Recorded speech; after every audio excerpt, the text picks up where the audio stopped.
আসসালামু আলাইকুম ফ্রেন্ডস, অ্যাডজেট শিক্ষায় আপনাদেরকে স্বাগতম। আপনারা সবাই কেমন আছেন? আশা করি সবাই ভালো আছেন। বরাবরের মতো আপনাদের সাথে আছি আমি সাইফুল ইসলাম। চলে এসেছি নতুন একটি টিউটোরিয়াল নিয়ে। সো আজকের টিউটোরিয়ালটি কোন বিষয়ের উপর হতে চলেছে সেটা নিশ্চয়ই আপনারা টাইটেল এবং থাম্বনেইল দেখে অলরেডি বুঝে গেছেন। তো আমি কথা বাড়াবো না, চলে যাব মেইন টিউটোরিয়ালে। আর মেইন টিউটোরিয়ালে যাওয়ার আগে একটা কথা বলে নিতে চাই, আপনি যদি আমার চ্যানেলে নতুন হয়ে থাকেন তাহলে অবশ্যই আমার চ্যানেলটি সাবস্ক্রাইব করে নোটিফিকেশন বেলটি অন করে দিবেন। আর যারা অলরেডি সাবস্ক্রাইব করে রেখেছেন তাদেরকে অনেক অনেক ধন্যবাদ। যারা আমার এই ভিডিওটি ফেসবুক থেকে দেখছেন তারা আমার পেজটি ফলো করে সাথেই থাকবেন।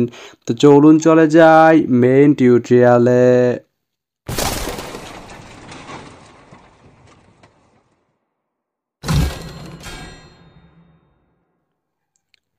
তো বন্ধুরা, আজকে আমরা জানবো আপনি মাইজগাঁও থেকে ব্রাহ্মণবাড়িয়া যেতে কোন কোন ট্রেন রয়েছে, সেই ট্রেনগুলো ছাড়ার নতুন সময়সূচি, ভাড়ার তালিকা, বন্ধের দিন এবং গিয়ে পৌঁছতে কতক্ষণ সময় লাগবে বিস্তারিত।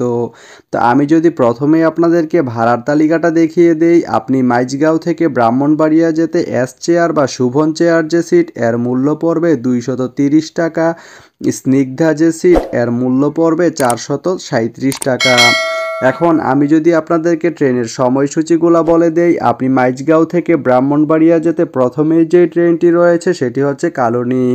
কালনী ট্রেনটি মাইজগাঁও থেকে ছাড়বে সকাল 6টা 57 মিনিটে এবং এটি ব্রাহ্মণবাড়িয়া গিয়ে পৌঁছবে সকাল 10টা 48 মিনিটে। শুক্রবারের দিন এই ট্রেনটি বন্ধ থাকে। এরপরে রয়েছে জয়ন্তিকা।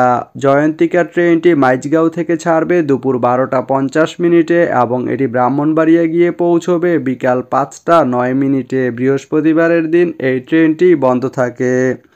এরপরে রয়েছে পারাবত। পারাবত ট্রেনটি মাইজগাঁও থেকে ছাড়বে বিকাল 4টা 41 মিনিটে এবং এটি ব্রাহ্মণবাড়িয়া গিয়ে পৌঁছবে রাত 8টা 30 মিনিটে। সোমবারের দিন এই ট্রেনটি বন্ধ থাকে। এরপরে রয়েছে সুরমা। সুরমা ট্রেনটি মাইজগাঁও থেকে ছাড়বে রাত 9টা 30 মিনিটে এবং এটি ব্রাহ্মণবাড়িয়া গিয়ে পৌঁছবে ভোর 5টা 55 মিনিটে। এই ট্রেনটির কোনো অফ ডে নেই।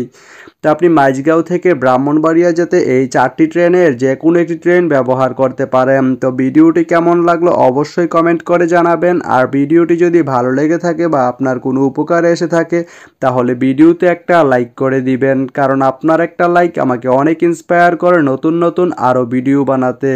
তো ধন্যবাদ সবাইকে ভিডিওটি এতক্ষণ ধৈর্য ধরে দেখার জন্য। ভালো থাকবেন, সুস্থ থাকবেন, অ্যাডজেট শিক্ষার সঙ্গেই থাকবেন।